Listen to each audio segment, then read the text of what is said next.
Now, I have left out all the technical aspects until this point because this is one of the core things to consider. This question number 8 is this: do I need to learn how to code to become a website developer? In 2022 and beyond, you do not need to learn how to code. You could learn code along the way, but you do not need to learn how to code to start. And this is when you trigger the celebration music, because seriously, so many people feel they can never do it because they are intimidated by code. When I first started out, I was intimidated by code. But over time, I learned a bunch about code. I learned CSS, I learned HTML on the fly as I did client projects. So key there, I got paid to learn. That was amazing. And then on top of it, I know how to hire the right people to code stuff that I don't understand.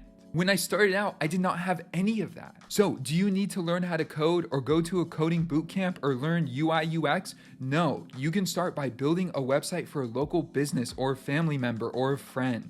The technical skill will come.